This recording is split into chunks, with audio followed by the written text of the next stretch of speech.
It's my pleasure now to introduce our Future Food panel. So we're talking today about the future of food, which at WePlanet we believe is brewed, not slaughtered.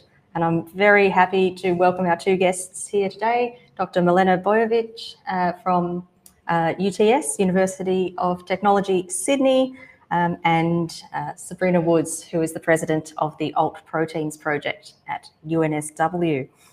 So I might just get you both to introduce what you do in relation to alternative proteins, and what do you do? So, Sabrina. Hi, everyone. Is this connected? Yeah. Oh, yeah. Hi, everyone.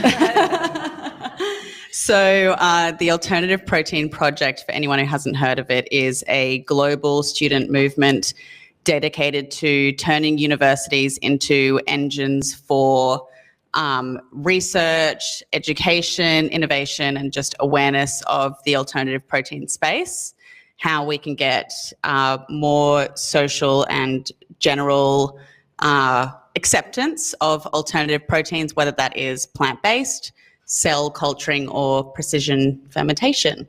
And we just aim to make it a really inclusive and social environment. Hi, everyone. I'm going to look here all day. I don't know. My name is Milena Bojovic. I'm a lecturer at UTS in, I was about to say what department I'm in. It's a bit of a disarray at the moment. But anyway, my background is in geography and planning. And my PhD research looked at just transitions for the dairy sector in Aotearoa, New Zealand, with an interest in alternative protein futures. And I've worked on a variety of projects that are within the remit of alternative proteins, and particularly from a social justice perspective. I think that covers it. Well, I'd love to start there and go into that a little bit deeper. And you mentioned you've talked about policy gaps in dairy transitions as well. And today we'll examine the barriers and enablers for shifting from animal-based to plant-based and new proteins. I should add as well that I work with Farm Transitions Australia in a volunteer capacity, helping them with kind of guiding, in a policy advisory sort of capacity, and also as like the social translation piece around what's going on, what's going on in terms of what's happening at the farm level and how we translate that into policy dialogue. So at the moment, I'm working on a project where we're identifying policy gaps around transitions for the dairy sector in Australia across 4 states, so New South Wales, Victoria, Tasmania, and Queensland. And we're kind of doing a policy analysis to figure out what the current guidance is, and whether there is any, and what gaps need to be addressed in terms of supporting the development of alternative proteins, but also helping farmers to shift to alternative sorts of production or diversifying land use or moving out of dairy farming altogether. Because of another thing that I work on is looking at the climate risks associated with agriculture in Australia, which there are many. If anyone had a look at the most recent climate report, it's not great. So there's a lot of questions around the future of agriculture in this country. So to set the scene, what we have is a lot of farmers doing it tough. And we've got demand for alternative proteins, which is, I would say some of it's not being met, because we've got in surveys 1 in 4 Australians, as I mentioned in my talk earlier, that 1 in 4 Australians are looking to eat less meat. I'm really interested in your PhD work then on the identifying pathways for just transitions and other aspects for dairy farmers who might want to exit the industry. So my PhD research, I visited a lot of dairy farms and I interviewed a lot of people across what I would call the dairy ecosystem. So not just dairy farmers, but people working in industry, people working in government, in journalism, in economists, academics, to kind of glean a whole bunch of perspectives and bring them together to understand possible transition pathways for the sector. The situation of dairy in Aotearoa is fairly unique compared to Australia. Geographically speaking, it's much more concentrated, and they have a very strong dairy export economy. So 95% of the dairy produced is basically turned into whole milk powder and then distributed all around the world, with Nestle being one of the biggest customers. In Australia, it's a different geographical landscape, and the economy of dairy is different as well. It's not as strong an export market as it is in New Zealand. Anyway, the environmental impacts of the intensive dairying in New Zealand are very bad.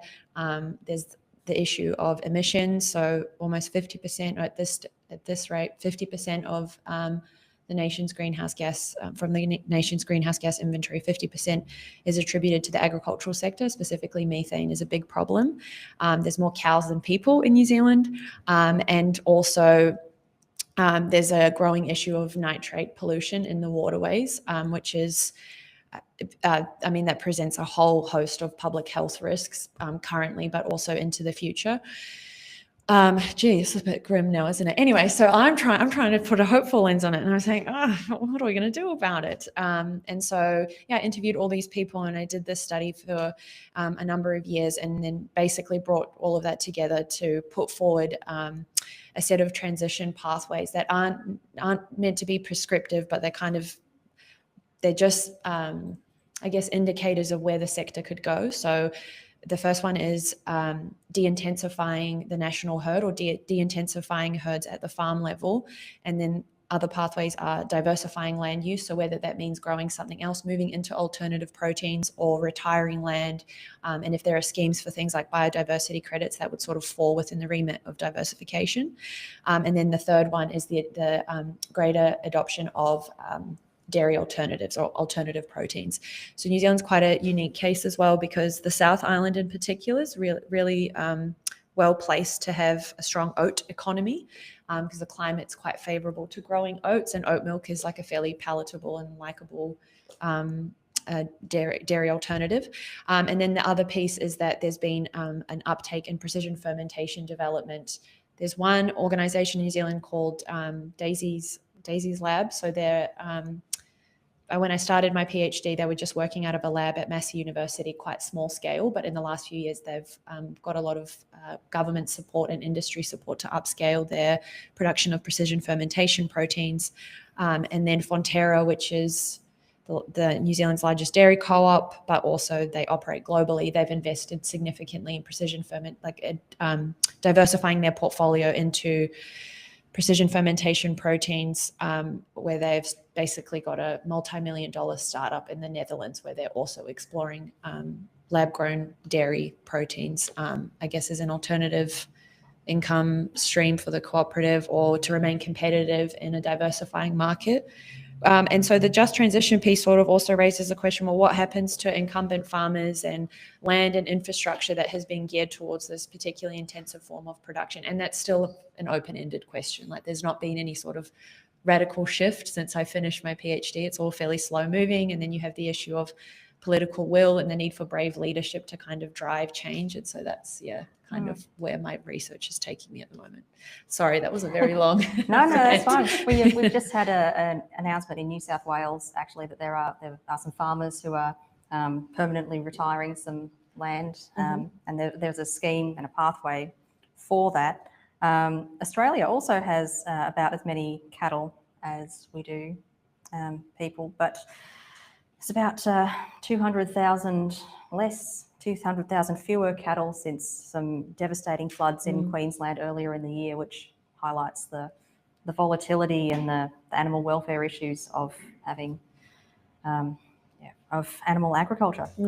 I'd love to bring you in, Sabrina, and talk about some of the alternative proteins options that are out there, as much as maybe we're looking for another term to alternative proteins, but we'll use that term today, although I think that invites comparison of alternative to what.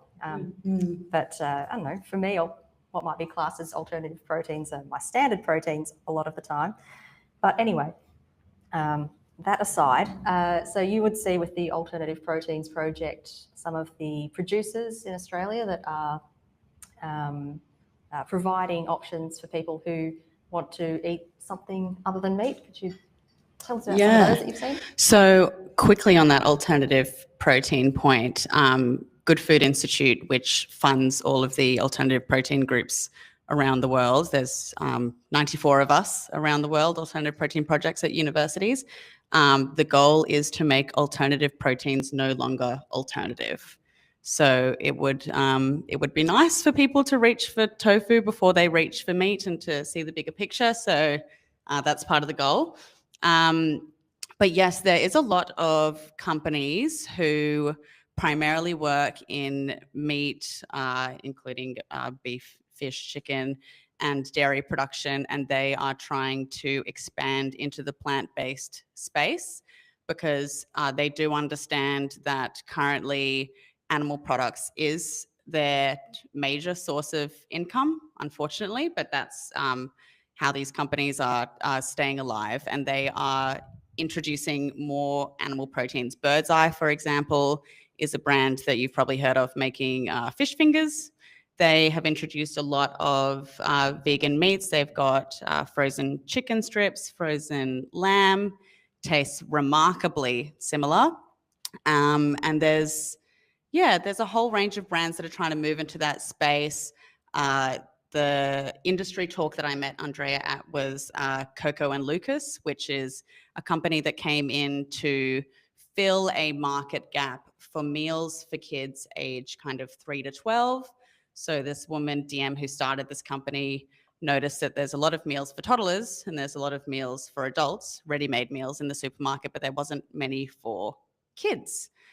So she expanded into this area with an eye on sustainability, and quickly learned that to make her food products more sustainable, that she would need to move into the plant-based space. So she has opened an earth range of plant-based foods, and we got her to come in and speak about that. And that there is a big trend of brands who are doing this to meet consumer demand for plant-based products, and just noticing that a lot more consumers are interested in making choices that are more beneficial for the environment. I think, Milena, you mentioned the oat milk, and that if there's one story that demonstrates how willing people are to change their food habits when they find that something is better, it must be oat milk, right? Because no one had heard of oat milk for use in coffee, at least not too long ago, and now it makes up about 30% of all barista-made coffees because people like it. They say, "Brother, may I have the oat milk coffee?" Do you, Sabrina, see much blended food products, by which I mean maybe 50% meat, 50% plant protein? Yeah. There's a lot of cultures that have for a long time been integrating plant and meat proteins into their meals. For example, Chinese culture loves meals with beef and tofu in the curry at the same time. Are you talking about branded products specifically? Yeah, a single product. Like I've seen in my local supermarket, 50% chicken, 50% vegetable, risol kind of thing. So there's this brand, Quorn, Quorn, that people have probably seen in supermarkets. They create not vegan, but vegetarian proteins. They use a precision fermentation process, growing mycoprotein, but they are still using egg in their recipes. So that is something that is accessible to vegetarians or just to anyone who's wishing to eat a meat-like product, but to still reduce, not as significantly as a vegan product, but to still reduce their impact in an ethical and an environmental way. I think there might be a tendency, or it might be easy to think that these plant-based foods are a new, modern Silicon Valley kind of thing. But Chinese culture, for example, has had meat replacements for a long time using what we now call seitan, but the gluten from wheat to make mock meats has been around for hundreds of years. Buddhist monks and grandmothers have been doing that for centuries. So we've got the companies in Australia that are able to work with these plant proteins and make these foods, and now we've got precision fermentation and what has been called lab-grown meat that is probably better called cell-cultured meat, or so animal cells grown without slaughter. So we've got the technologies and we've got the people working on it. I'll ask I'll ask both of you, do we have the support for it from government, whether through strategies or through funding?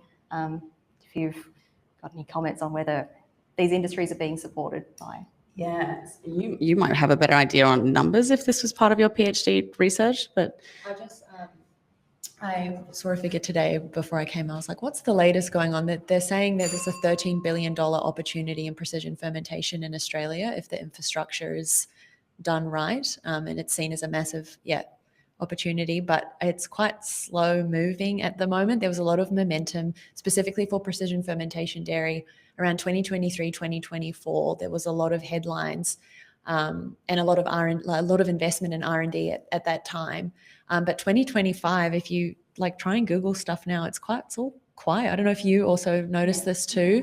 And the plant-based, like just anecdotally, like I've noticed plant-based options in some of the major supermarkets have also reduced. I don't know if that's just my local supermarket, but there was this like grand expansion that happened around like perhaps just before COVID, and then in a post-COVID, there was a sort of like, oh, health, and then now it's just like, I've noticed it's dissipated. So I don't know if culturally there's a piece there too, but I'm definitely noticing a cultural shift. COVID was a time where a lot of people became a lot more aware of the environment and the choices that they're making. And that was a time where, I'm not sure exactly to call it veganism, but that was where being plant-based kind of thrived, and all of these products came to fruition. And at the moment, there is a slight decline. It's hard to know what exactly to attribute that to. I do notice trends online of a lot of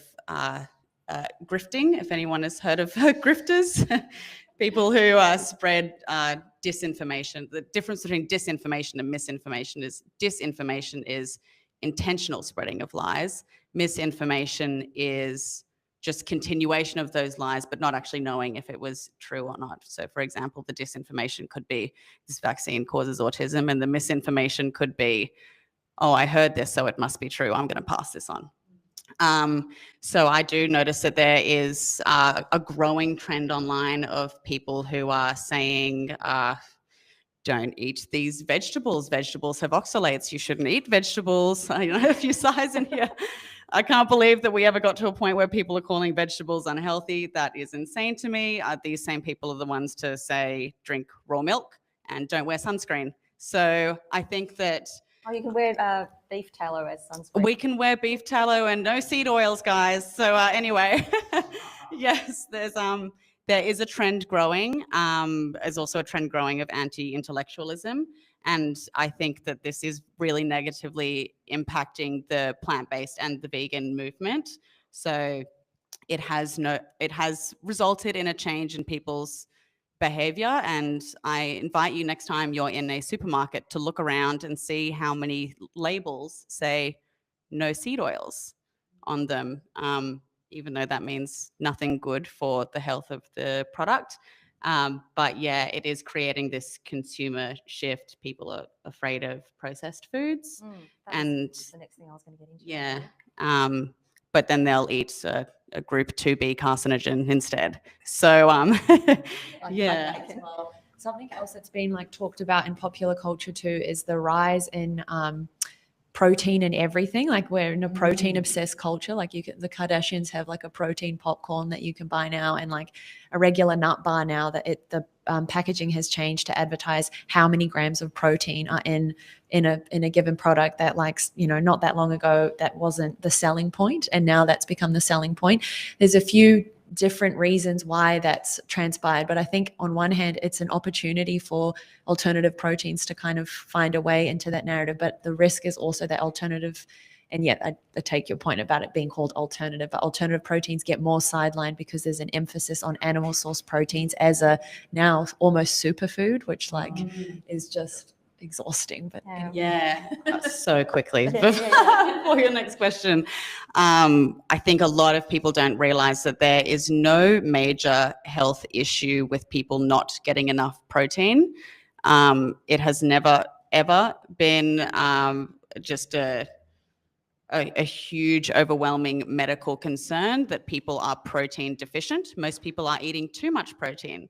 The major medical... As long as you're getting enough calories, right? Yeah.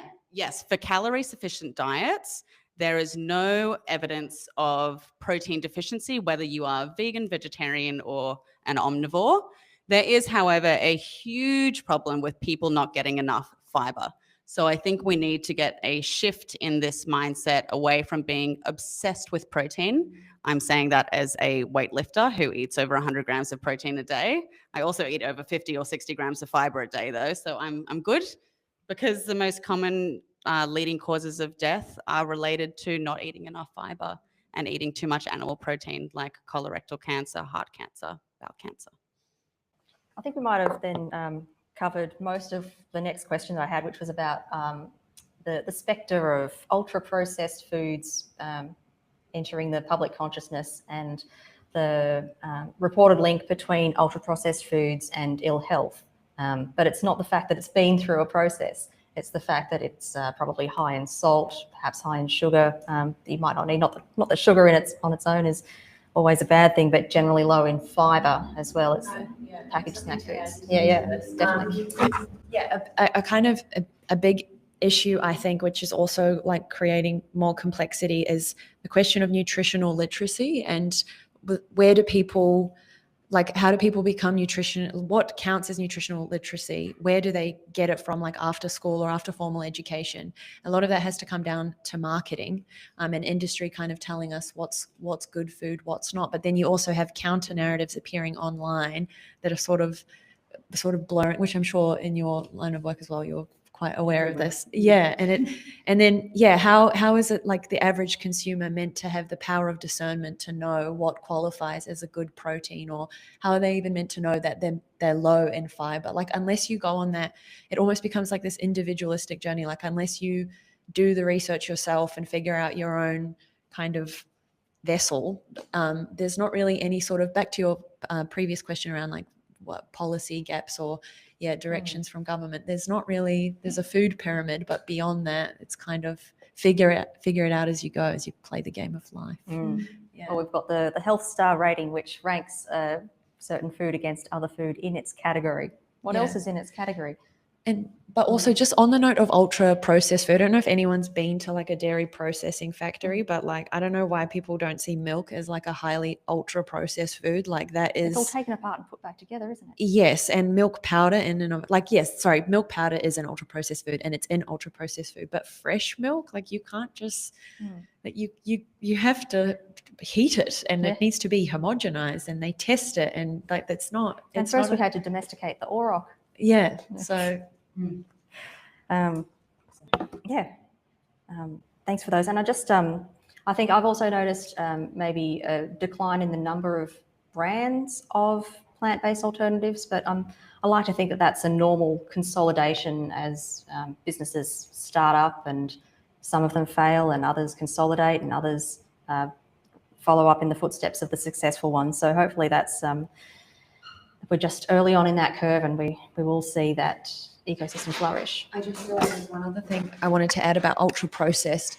With the plant-based meat, there's studies that have come out that said plant-based meat is unhealthy because of the high salt content. So there are studies that compare the nutritional quality of animal meat and the plant-based meat, and plant-based meat gets a bad rap because of the salt.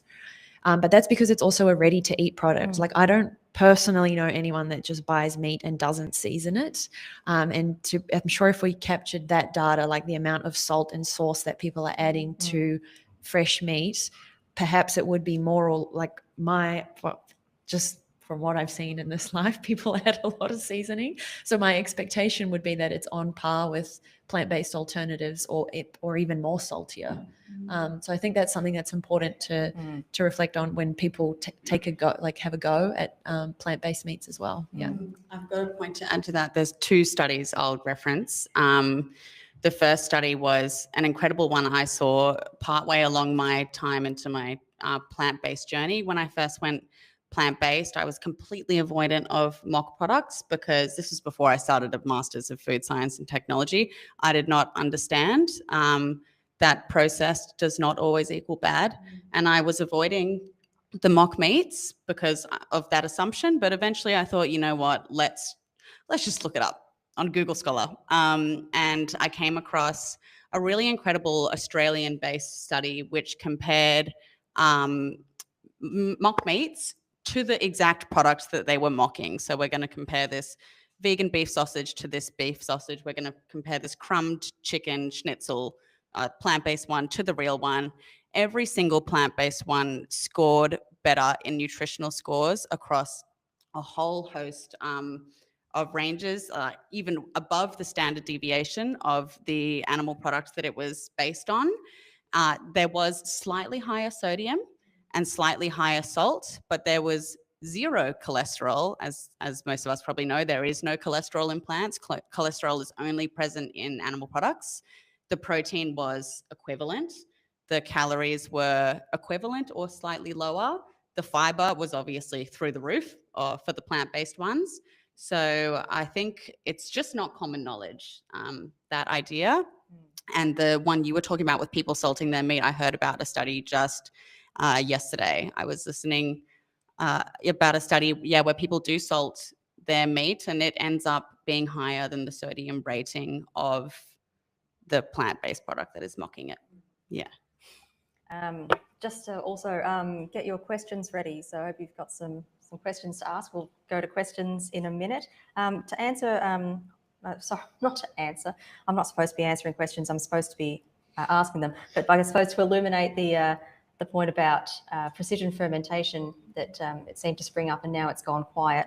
From some conversations I've had, I'm aware of those companies pursuing high value products instead of whole milk. For example, we had companies, Algae and Eden Brew, and their trajectory was going to be to bring milk-based products to market or supply milk powder for use in foods, but they've gone into high-value products. So that, I suppose that's you need money to keep your business going, and we'll hopefully see some precision fermented dairy from them in the future. I'm interested in Sabrina, in what you've got with you, your notes there, because you've just a few days ago put up a survey about attitudes to plant-based foods. Yes, I thought it might be better for me to not bring my echo chamber of veganism into this room and perhaps talk to everyday people just to understand truly outside of my perspective the barriers and enablers for transitioning to animal-free products. I popped it out on Thursday evening. I closed it on Friday evening. I amazingly got 177 responses.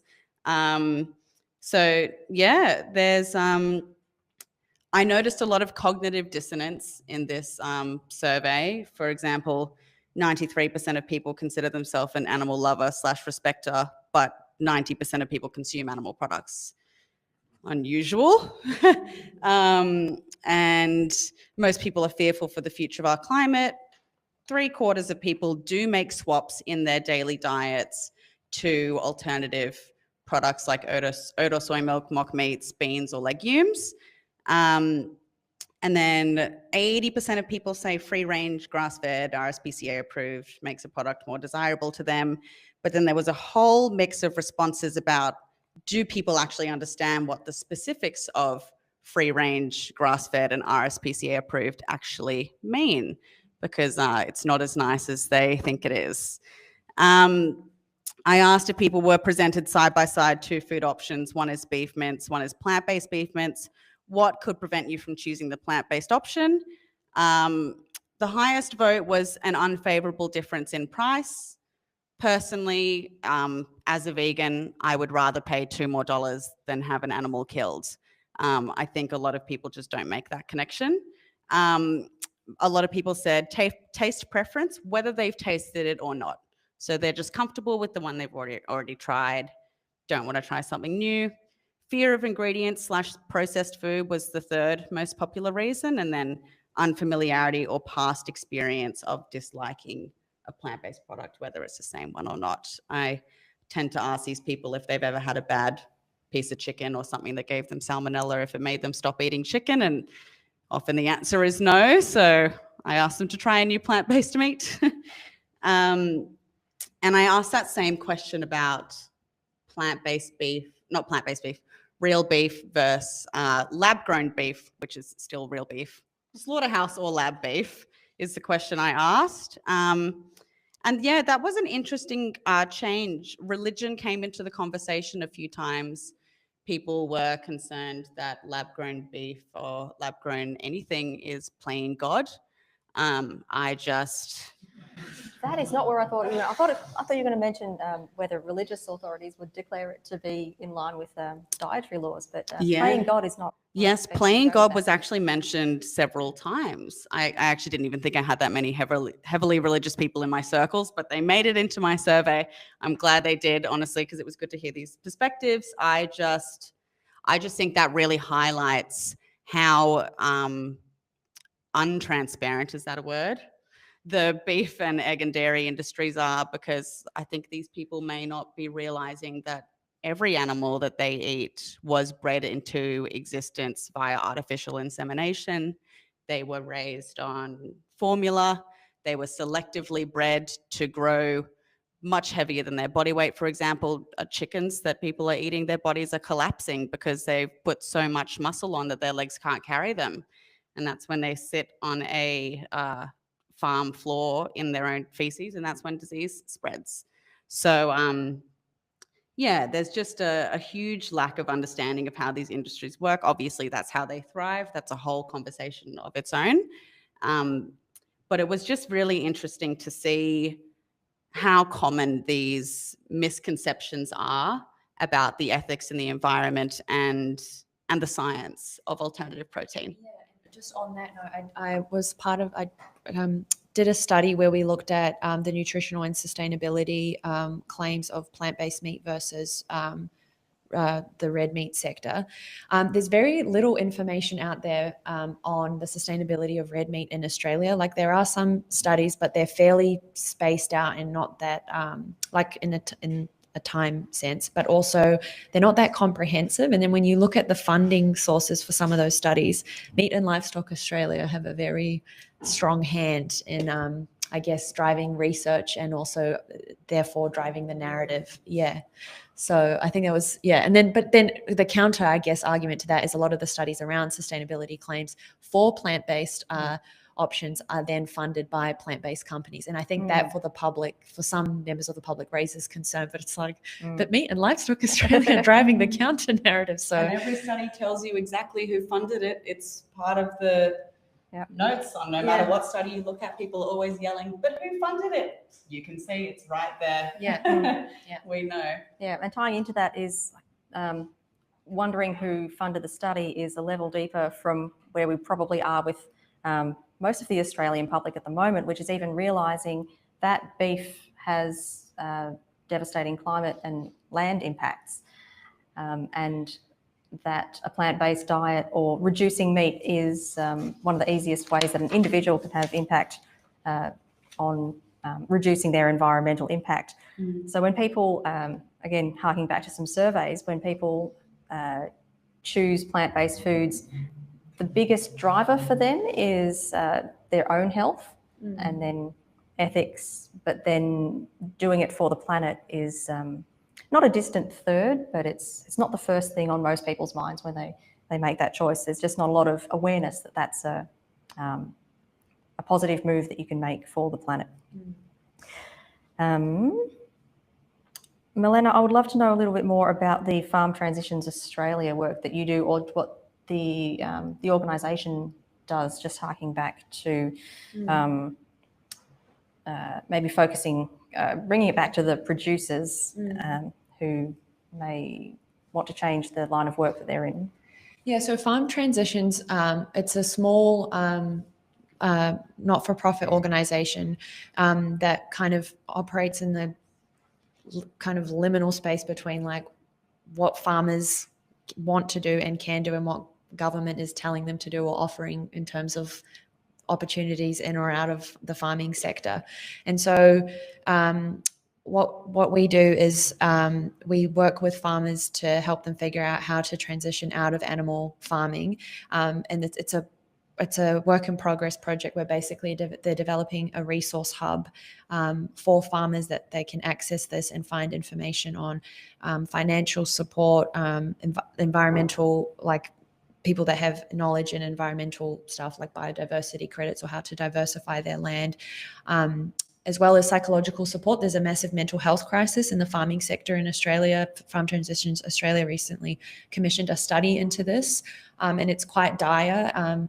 A lot of that also has to do with the fact that there's massive, obviously with climate change and the massive risks that are associated on farm to do with drought and flooding or uneven rainfall patterns that are affecting production on farm. And so farmers are in a crisis in this country, but there's not, dare I say, there's not enough brave leadership to help farmers transition into something else or, put that forward as a viable and meaningful proposition. It's obviously very politically contentious because agriculture is seen not only as an economic backbone, but a cultural backbone of this country. And so Farm Transitions Australia is a very small organisation that's trying to bridge that gap between, obviously industry and government are not really looking at transitions as a major sort of talking point right now. So it's almost like there's a term I came across recently, anticipatory governance or like something like that, where it's like thinking ahead. Because even if you just look at the science of climate change, of the impacts of land, on the impacts on animals, even just heat stress alone, productivity is set to decline. There's so much pressure on land and on animals and on essential resources in order to keep the current agricultural sector productive. And so something has to give. So Farm Transitions Australia is a very small moving part in this bigger conversation around what is the future of the food system. That's the kind of work that they're doing. They're spending a lot of time building that resource hub, and they do a lot of public communication around, just raising awareness around the farming crisis in Australia, and then, where the work that they've been doing around the environmental impacts of dairy in Australia, which to date, there is not a comprehensive independent report on the environmental impacts of dairying in this country. There's disparate information online, but in terms of like a comprehensive piece, it's not out there. It's interesting that that's the level and kind of attention that our food systems get from government, that they will talk about the effects of enteric methane, so the cow burps, and we'll address that with seaweed in the feed, and we'll talk about the heat stress that cattle undergo, and we'll address that with advanced breeding to have heat-resistant cattle. It's solar panels for cow. I mean, if farmers want to put solar panels on their land and that's good for their animals, then I'm actually all for that. But these seem like very tinkering around the edges kind of policies. So it's sort of a lack of attention from government, which is funny because, not funny, haha. It's strange because Australia is such a big exporter of food. So it is something that should have a lot of attention. Does anyone have any questions? We've got about 15 minutes and we can keep, yes, should I come over here and... Maybe just to summarise the question. Yeah, I'll repeat your question. Come through. Sabrina, you mentioned the cognitive dissonance that you noticed in the survey, and I guess that's probably somewhat represented more broadly across the population. But it's also, Andrea mentioned in a keynote that a lot of people tend to go for the least cruel meat option, you might characterise it as. So whether it's the ones that aren't factory farmed, or the ones that are free range, or the ones that are RSPCA approved, it indicates that there is a willingness that people kind of want to reduce that cruelty. And given that there are emerging options with cultured meats and precisely fermented products, what is it, do you think, that's stopping people from just moving to that next level of acceptance and going, yes, you know what, I'm in, that sounds great? Was that heard online? Should I just summarise what is stopping people from moving to the point of, was it eating less meat, given that they already choose the free range option when they can? It feels like it already lines up with, it's like they're waiting to say yes, but something's stopping them. Yeah, so I've met so many people that say, oh, I if I could eat meat grown in a lab, I would do it instantly. The sad part is that it is not that scalable in our lifetime, and to meet or to really fight against the climate crisis that we're having at the moment, people will need to be more accepting of the options that we currently do have accessible in the meantime, while continuing to support these new sciences that can bring us products like such. Because there was a big change in responses versus people who would like plant-based and people who would like lab-grown. More people were on the side of lab-grown, but then there's also, that comes into people's lack of understanding of science. They might not know that it's the same thing, and they want the exact same thing. People are comfortable in their comfort zones. A lot of people, it was an anonymous survey, and a lot of people admitted that they are just really unwilling to get out of their comfort zone. But I think, even when someone does pick RSPCA approved or grass-fed or whatever it is, free range, I still think there is that level of cognitive dissonance, because they may see a sticker that says free range and, they'll take it like, oh, okay, this makes me more comfortable, but they purposely don't look into what free range is because they're afraid of what the answer will be. Because if people knew that free range meant maybe half a meter or a meter of room in a very tight space with no sunlight, I don't think they would be so excited about it. And definitely the pictures on the package do not represent, free range. When you've got cheese that's got, by the brand, the laughing cow, this happy, smiley cow, and when you've got chickens on an egg packet sitting in grass and smiling and sitting on their eggs that we've taken, it's just not indicative of what they're actually selling. It's propaganda, and I think a lot of people accuse veganisms of propaganda, but really the industry spreading the most propaganda is beef, egg, and dairy. Any insights on why Beyond Meat is struggling financially and struggling to tap into the demand? That one I think is slightly economic. They overinflated their share, like when they did their initial public offering. I think it was, if I'm not wrong, it's Beyond, not Impossible, but please someone correct me. They overinflated the price of the shares or something like that, and then there was a big crash. So there's an economic, like a miscalculation of the economics there. But then I think also that happened around COVID, and so in a post-COVID, what we talked about before, like I think part of it is cultural. Like I think there was a heightened engagement and understanding of public health risks and the need to be healthy at that particular time. But it's something else has taken up that space now. What it is, I'm not entirely sure what's going on that people are caring more about. I think it's the protein thing now. People are seeing protein as a superfood. But I think part of it is the economics of it, and then also a post-COVID general decline in an interest in the uptake of plant-based meats. But that's my understanding. The only thing I would add from the consumer perspective is more recent and emboldened fears of processed food. And people would rather eat. I was wondering if, Milena, you could talk more about your research in the just transitions for farmers. In particular, I guess it relates to John's talk about like the embodied knowledge of like the working class. Like how open are farmers? Like how gung-ho are they to actually move out of livestock and dairy? Do they have an understanding of how the climate risk is actually going to impact their jobs, or do they still have this conflict of interest? Like, this is how I make money, so I have to keep doing it.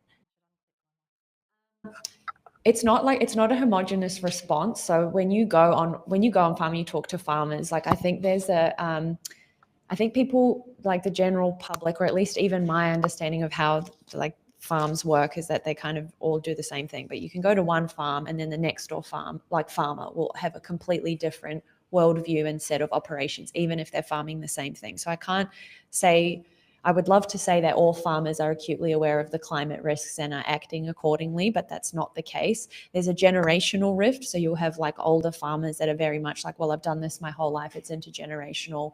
why do I need to change? The greenies need to shut up. But then there's also some farmers that are like, I had a farmer say to me, well, 20 years ago, if you said you cared about the environment, you know, or your land in any sort of emotive way, you were seen as a tree hugger, and that was like boo.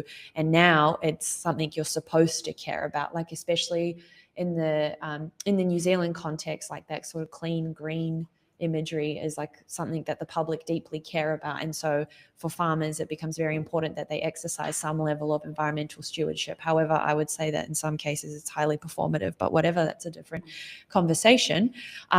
So in terms of willingness to transition, it's varied, and it also depends on the messaging that they're getting from industry and also from government. So if they feel highly regulated, it's a disincentive to do more or to care more, because it becomes more resource and cost intensive for them to engage. And then industry are not going to push farmers the industry are going to tell farmers to keep going. And farmers are also tied to cooperatives. So they're tied to cooperatives like the processor that will take their milk, but they're also tied to cooperatives like the fertilizer companies. So they have a stake in the operations. They have a financial stake in all the, like, yes, obviously they have a financial stake, but it's more than that because it's a cooperative model. So that's where they're also getting their information from. So it's highly complex.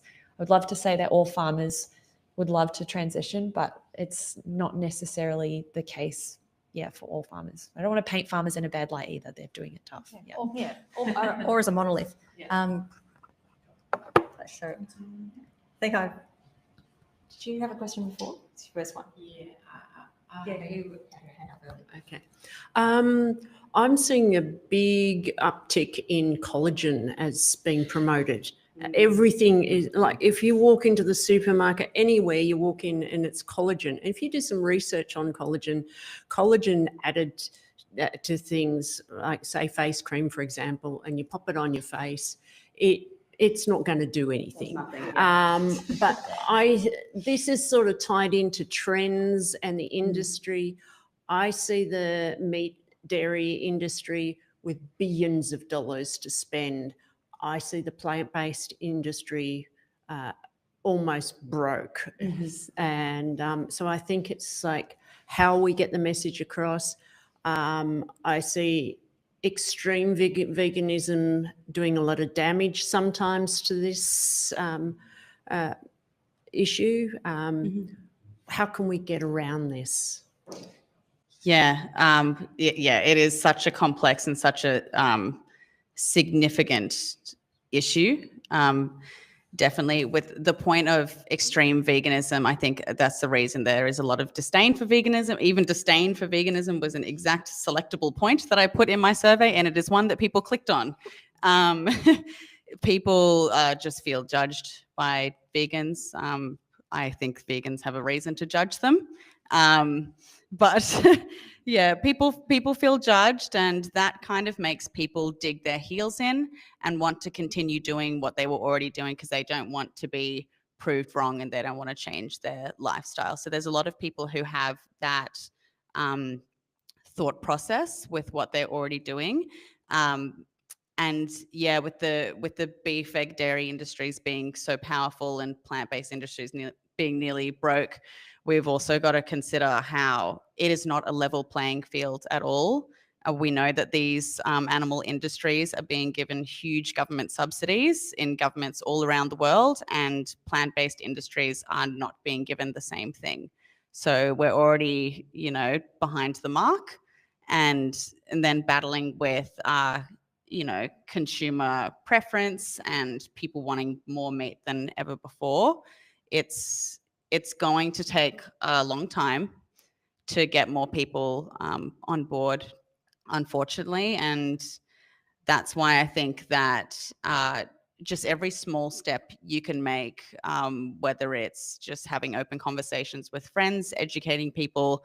I have found myself that my most productive form of activism ever, more than sharing terribly graphic videos that people see and they don't want to watch my social media ever again, is showing my strength and my health and making people aware that this is possible. I'm someone who is doing a master's degree. I'm working. I've got a busy life.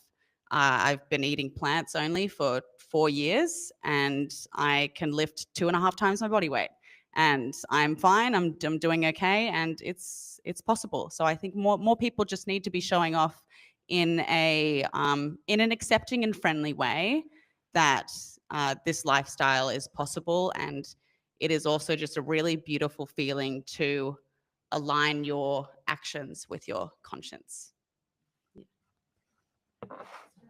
I think humour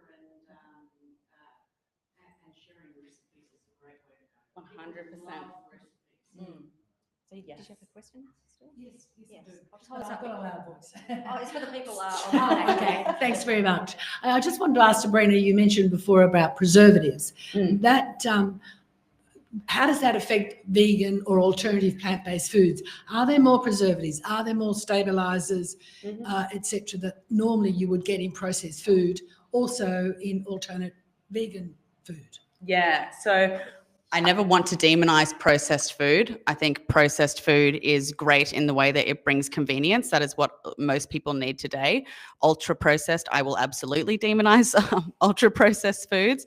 At the end of the day, you just want to limit things. There's no reason that you can't have French fries every now and then, or anything that's ultra processed. But preservatives, you can check on the label for anything. I don't think you should be afraid of something just because it's being labeled with an E and a number. One of the subjects I'm studying at university right now is advanced food chemistry. We're learning all about preservatives. I think people tend to cling onto a preservative, a stabilizer, a gum, something like that, and think, oh, this must be so bad for me. But the reality is that sausages, ham, bacon, deli meats are group 1 carcinogens, meaning they are proven to cause cancer. Red meat, beef, lamb, pork, is a group 2A carcinogen, meaning it probably causes cancer.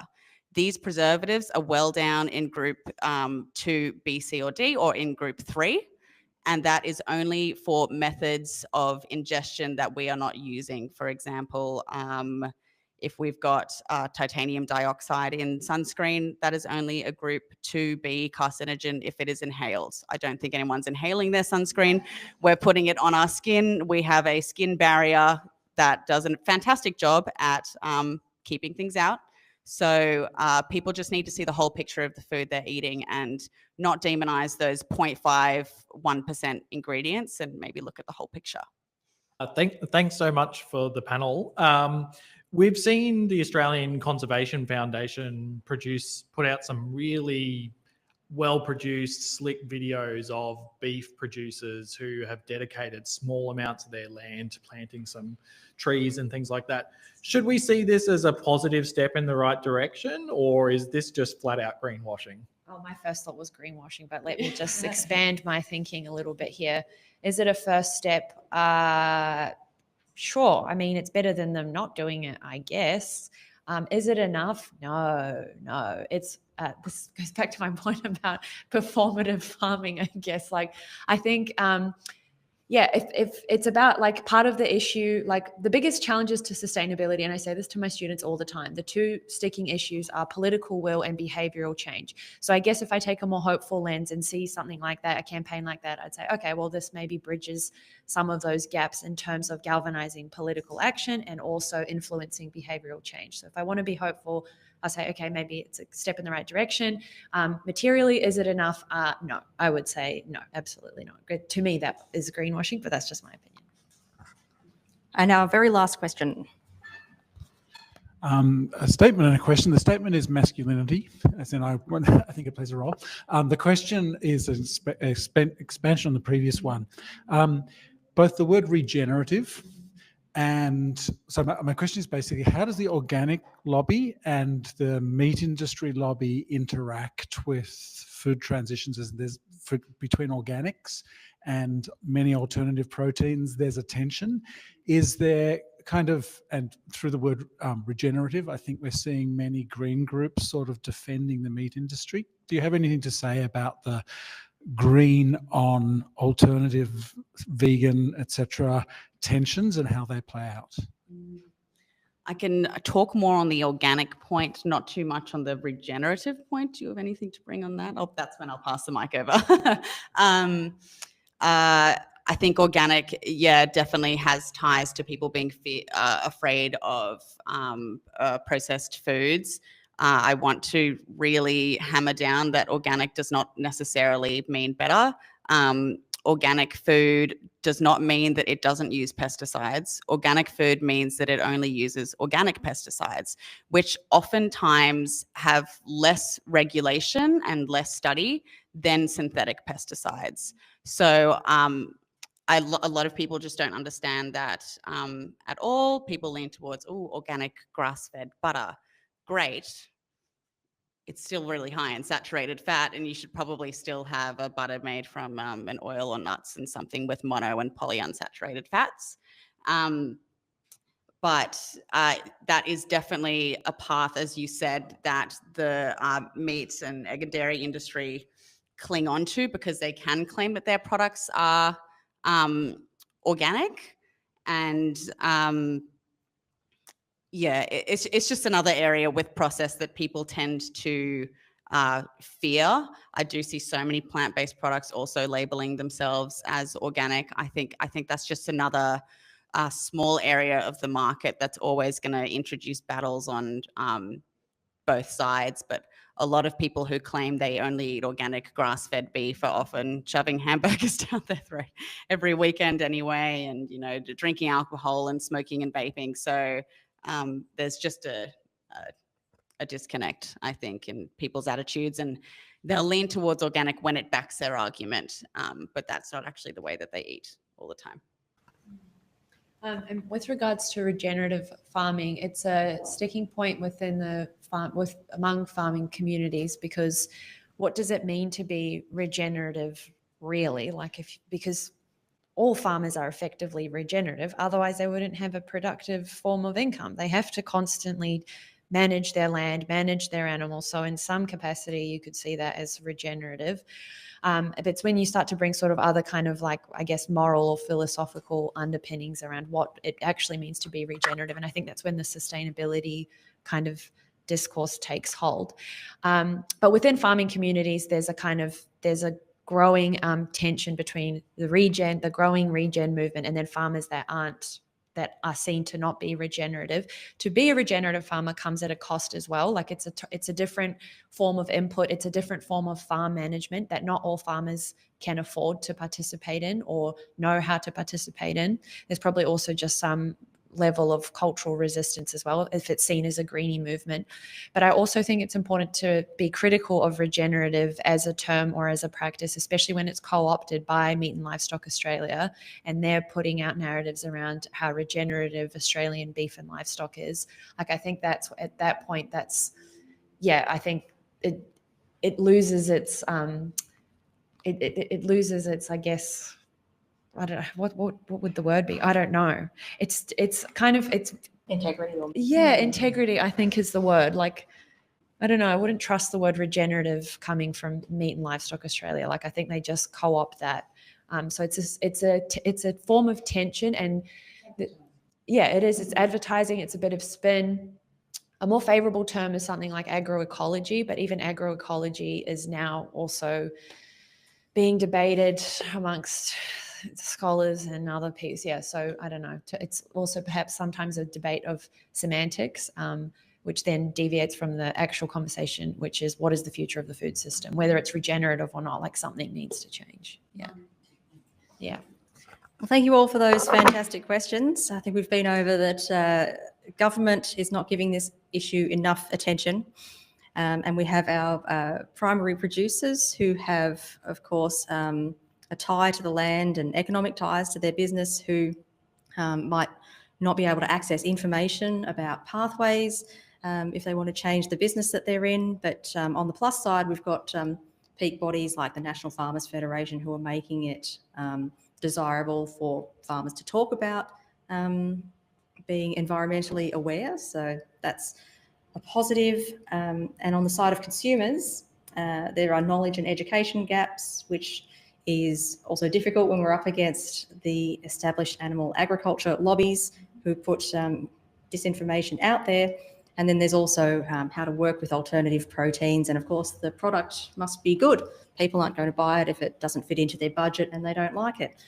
So plenty to go on there with. And thank you so much to our panelists, Dr. Milena Bojovic and Sabrina Woods.